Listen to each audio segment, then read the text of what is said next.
Assalamualaikum warahmatullahi wabarakatuh.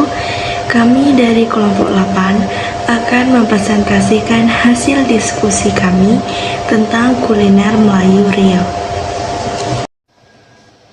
Dengan anggota kelompok saya Anissa dan bersama teman saya Kristia.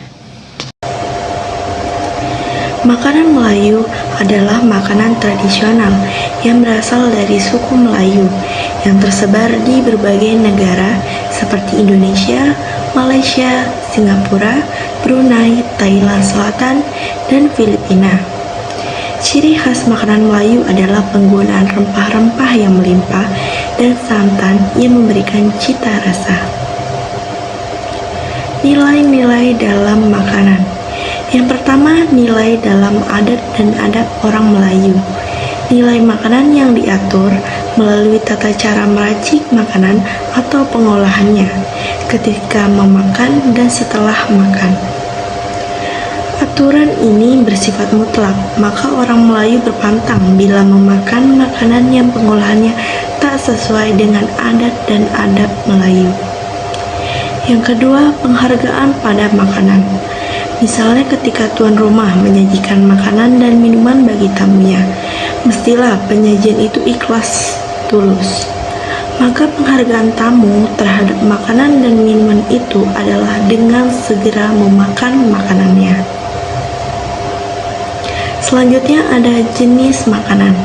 Secara umum, jenis makanan Melayu dikelompokkan menjadi dua, yaitu makanan harian dan makanan dalam upacara dan ritual. Makanan harian merupakan makanan yang dimakan sehari-hari, seperti untuk sarapan, makan siang, dan makan malam. Contoh makanannya adalah nasi dan lauk pauk. Makanan dalam upacara dan ritual adalah membuat makanan khusus yang dibuat acara ritual, adat, dan perayaan tertentu, misalnya bubur Asyura yang hanya dibuat dalam acara keagamaan. Selanjutnya jenis makanan berdasarkan cara memasaknya. Yang satu, panggang. Contohnya makanan salai. Makanan salai biasanya awet selama berbulan-bulan dan bahkan bertahun-tahun. Sebab makanan dengan cara menyalai ini tujuannya memang untuk mengawetkan makanan untuk waktu yang lama. Yang kedua, jemur. Mengolah makanan dengan berjemur tidak jauh berbeda dengan menyalai. Hanya berbeda saling menggunakan api dan asap, sedangkan menjemur menggunakan cahaya matahari. Menjemur juga cara untuk mengawetkan makanan. Beberapa contoh makanan dengan pengolahan dijemur yaitu asam kandis, ikan asin, nasi jemur, kerupuk, dan lain-lain. Yang ketiga ada ubuk. Memasak makanan dengan cara diubuk sangat khas. Bahan makanan yang dapat diolah dengan diubuk ini yakni pisang, ubi, terong, biji-bijian, dan ikan asin. Makanan yang hendak dimasak ditimbun di dalam tanah atau abu.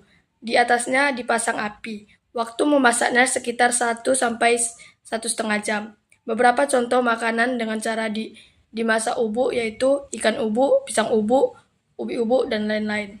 Yang keempat ada rebus. Cara merebus ini adalah cara yang paling banyak digunakan orang Melayu karena lebih mudah dan lebih praktis. Rebus diyakini dengan cara memasak yang tertua kedua setelah cara memanggang. Beberapa contoh makanan dengan cara direbus yaitu bubur, bulda, gulai, kepurun, pucuk ubi, rebung, pulut, dan lain-lain. Yang kelima itu ada kukus.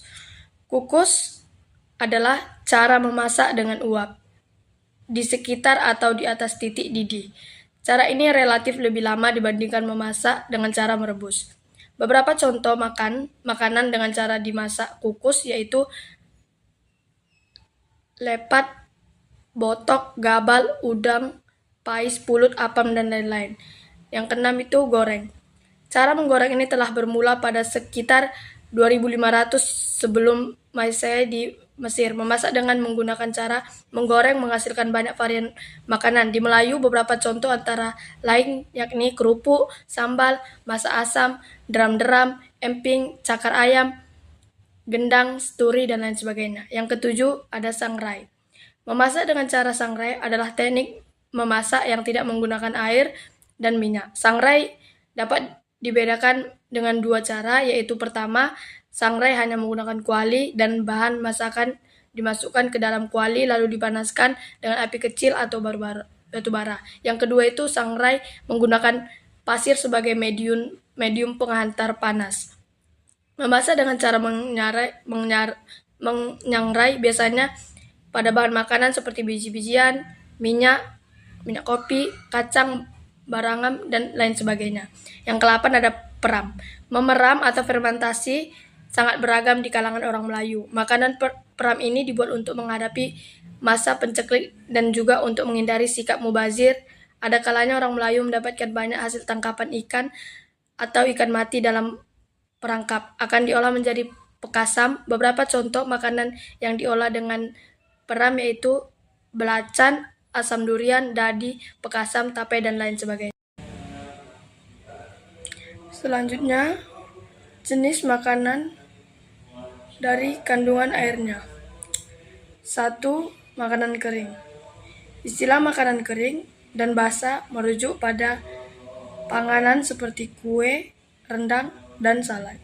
Makanan kering biasanya memiliki tingkat ketahanan yang lebih jauh tahan lama dibandingkan dengan makanan basah. Pembuatan makanan kering juga bertujuan sebagai cara untuk mengawetkan. 2. Makanan basah. Ketahanan keawetan makanan basah cenderung lebih singkat dibandingkan dengan makanan kering. Karena makanan yang dibuat oleh orang Melayu tidak menggunakan bahan zat pengawet. Orang Melayu hanya menggunakan bahan alami sebagai pengawetnya. Oleh karena itu, masakan basah cenderung dibuat untuk konsumsi seharian. Kesimpulan, makanan Melayu adalah makanan tradisional yang berasal dari suku Melayu. Ciri khas dari makanan Melayu adalah penggunaan rempah-rempah yang melimpah dan santan yang memberikan cita rasa. Orang Melayu mengatur segala aspek kehidupan dengan budaya, termasuk hal makanan. Makanan bagi orang Melayu juga menciptakan identitas atau jati diri sebagai orang Melayu. Cita rasa dan khas dalam suatu makanan dianggap sebagai cerminan budaya sekelompok orang. Penamaannya pun sering dikaitkan dengan peristiwa-peristiwa yang terjadi dalam kehidupan orang Melayu. Sekian presentasi dari kami. Mohon maaf bila ada kesalahan kata. Terima kasih.